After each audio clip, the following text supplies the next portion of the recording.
What's going on, everybody? Welcome to this Tuesday edition of the PrizePicks Pick Show. Maybe even some Underdog picks as well today. Blick's Picks, as some are calling it. Not me, but some are saying it is Blick's Picks. Let's get into today's picks. Got a bunch of them, and we already have a 6-pick play in the Pick'em channel Discord. One of those picks, which we will talk about, has been temporarily taken down. There's a chance it will come back. It's not your average a takedown from PrizePicks. So we'll talk about that one. That's over in the NBA. We're going to start here in the MLB land. So let's jump in. We're going to start Zach Wheeler, less than 42 fantasy points. This one stands out in the model. Obviously, it's all the way up at the top. We actually had Wheeler less than 7.5 strikeouts earlier, which was at 78%. This one here at 77%. Wheeler hasn't been missing bats. The stuff that he's throwing, our model is recognizing as stuff that's not going to miss many bats. And this isn't necessarily a bug for Wheeler. Like, you know, the saying, it's a feature, not a bug. Well, sometimes Wheeler pitches to contact really well. And right now, that's kind of the zone that he's been in. And, it helps him work deeper into games. He's throwing 7 innings in a bunch of his starts. But it's hard to get to 42 fantasy points if you're not striking guys out. The Giants have also been quite good making contact and just producing some offense. You know, they have a number of young guys who were brought up this season, and they're starting hot. So it's a fairly difficult matchup.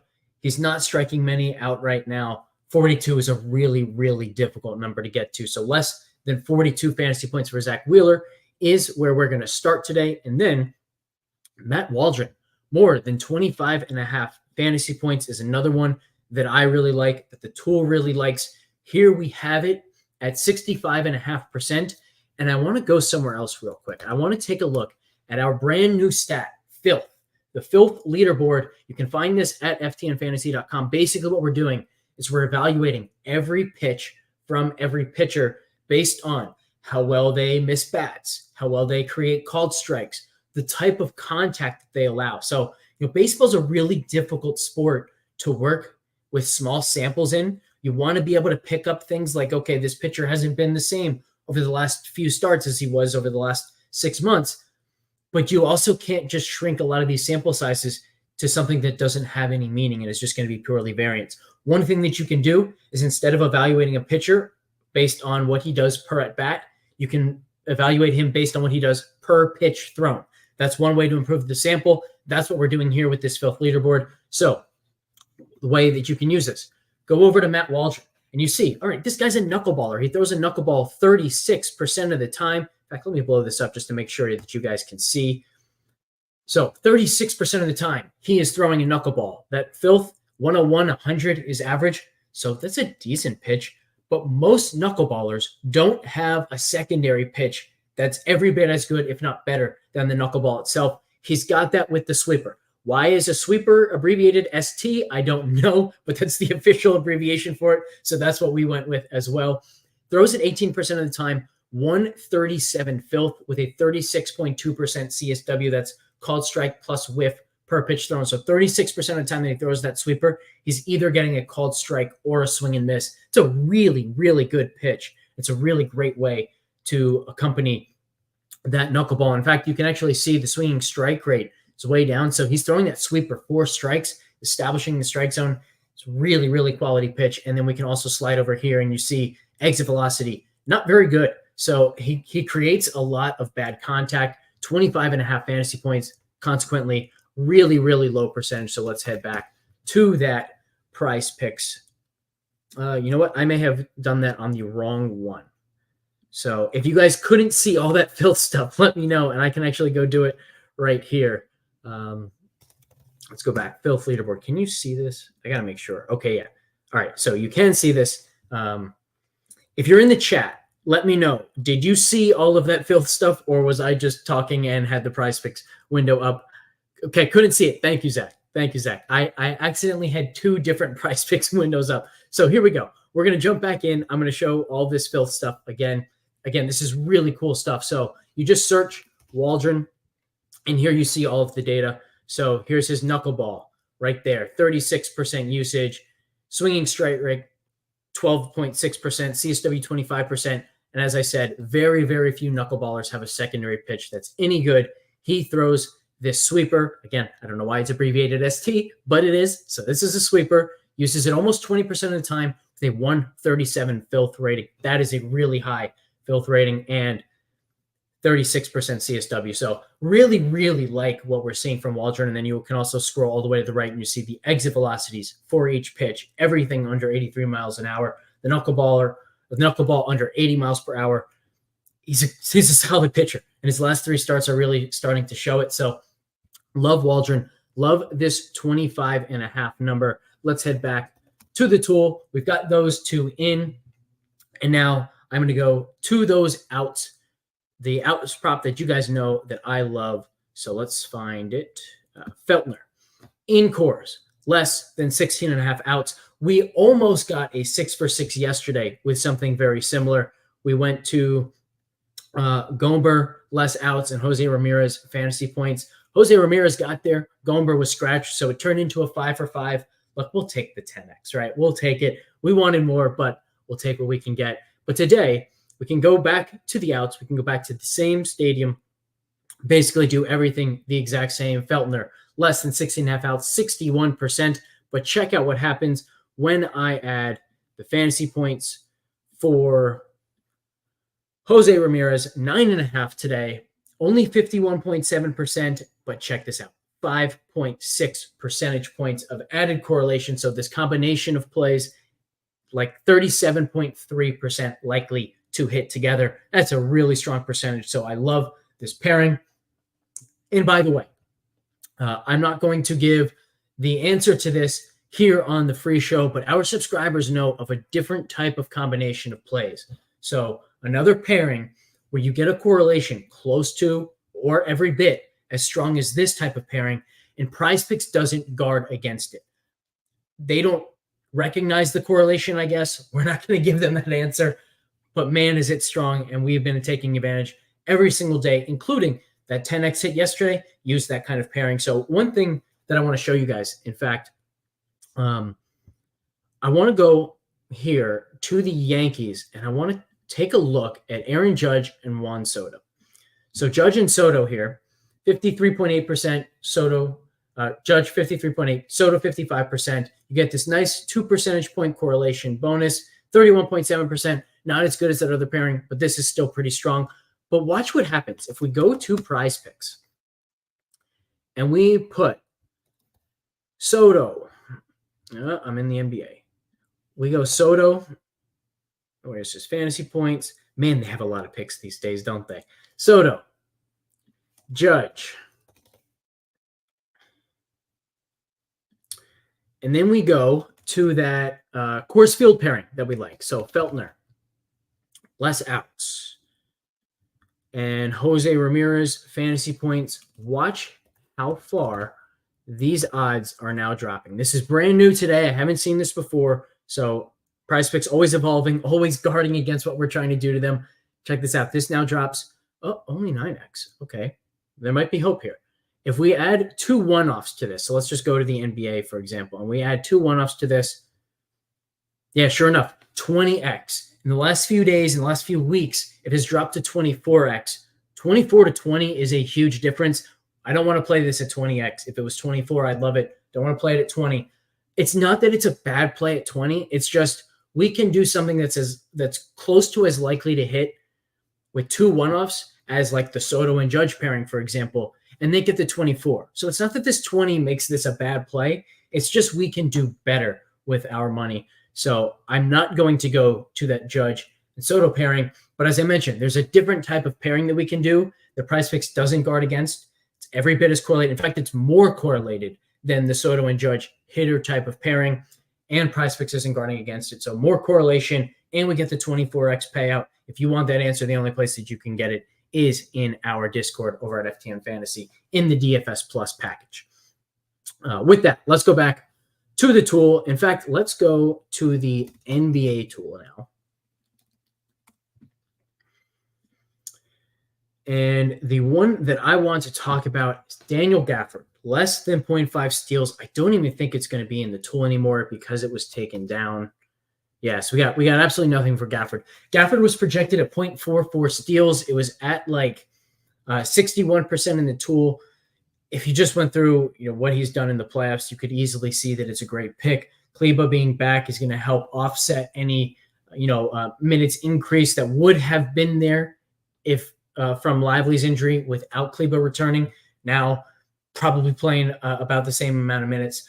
I'm hopeful that the Gafford Steals pick will return at some point today. They took everything of Gafford's down. They have since put free throws made and fantasy points back on the board for Gafford, but everything else of his, rebounds were up, assists were up, points, rebounds, assists, all those different combinations, all of them had been up this morning, including steals, and I think he was there for blocks as well. I'm hopeful that they will bring those back, and I want to take the less than 0.5 steals of Daniel Gafford. It might not come back, though, so we might be in the dark there. Yeah, we're all waiting for it. We're all waiting for it. I really want that steals pick, though. I think that's more like a 70% play. I'd be all over that.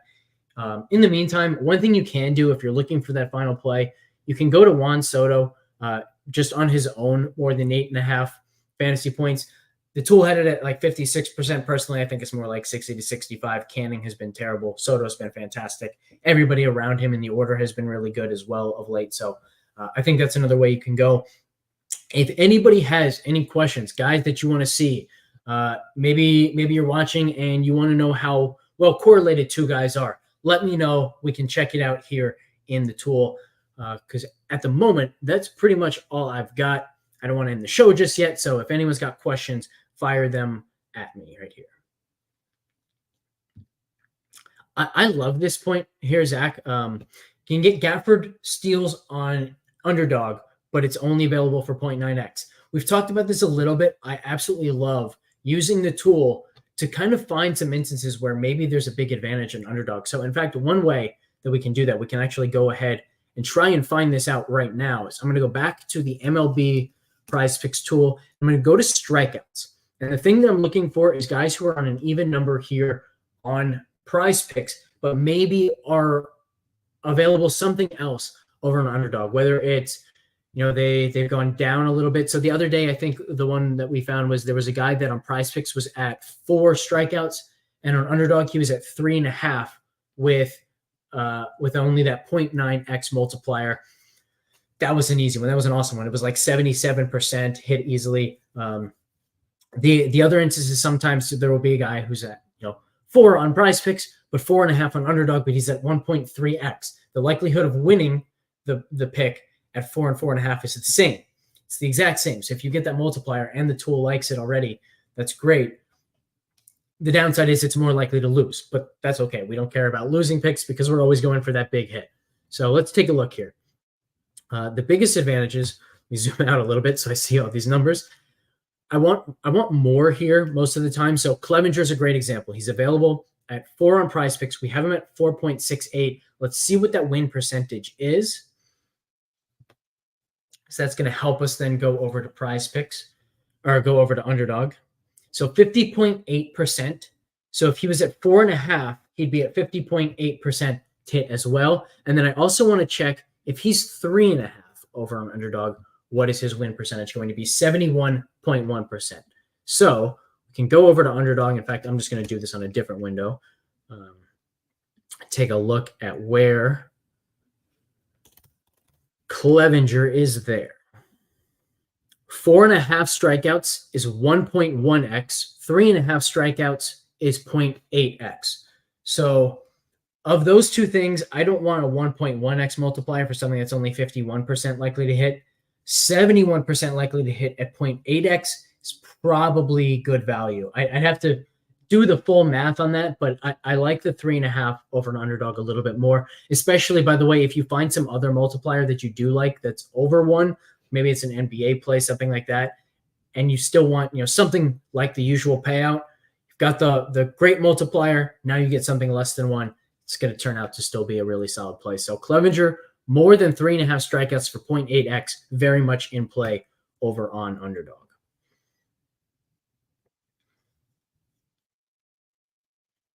Do I like anything on Naz Reid? Good question. Good question. Let's go back to the NBA prediction tool. And let's look at Naz Reid. Certainly like his rebounds here in the tool.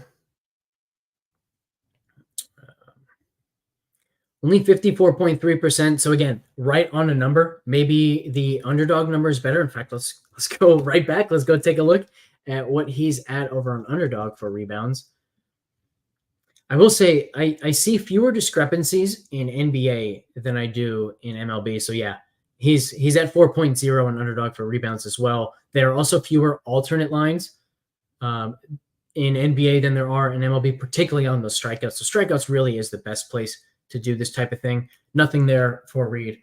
Man, we also like his field goal attempts. We also like his points.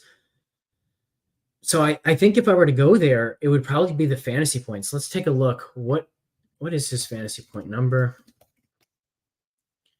It is 22.5. This past game, he finished with 20.6. It was the only time in the series that he didn't get there. He'd also been hitting this number in the Denver series. There's always foul risk on both Towns and Gobert. So I like the 22.5 fantasy points. It's my favorite Reid pick. I don't know that it's going to make any of my slips, but I would put it at like a 55%, 57% hit rate, something in that range. Zach chiming in. He's going to have some WNBA picks shortly. That'll be a big help. Maybe that's how I'm going to round out my my 6-pick play that I have waiting. I've got 5 ready, including one that I haven't shared here. That one's going to be for subscribers only. And the reason for that is because it includes the type of correlation pairing that I alluded to. Don't want to give that out publicly. It's not even because I don't like you guys. It's because I don't want PrizePicks catching on. I don't want them knowing that we're doing this very purposely.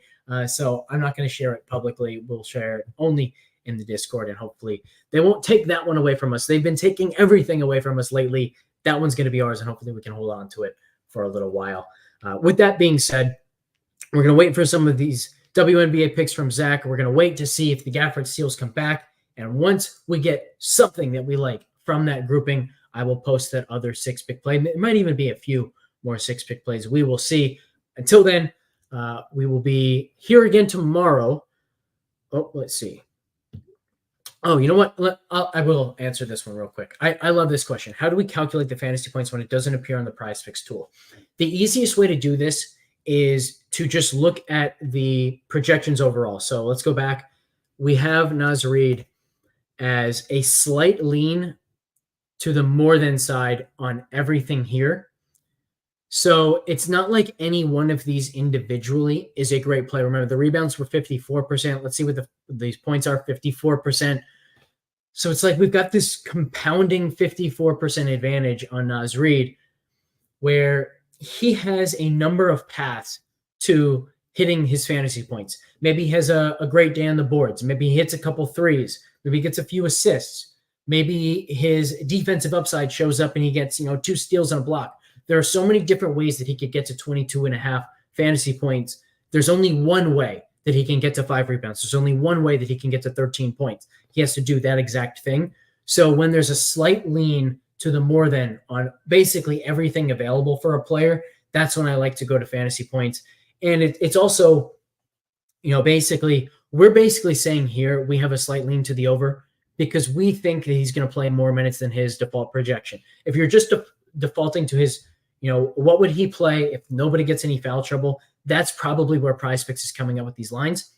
We think, the likelihood that somebody gets in foul trouble ahead of him and he does play that extra 1, 2, maybe 3 minutes, that's going to make all the difference. And again, in that scenario, you want as many paths to success as possible. So that's the way that I evaluate it. And then sometimes it's as simple as, well, I really like this guy's defensive upside, but I can't bet on his blocks. I can't bet on his steals. I can't even bet on his stocks, his blocks plus steals. So in that case, you're going to fantasy points because you want the path to the defensive upside.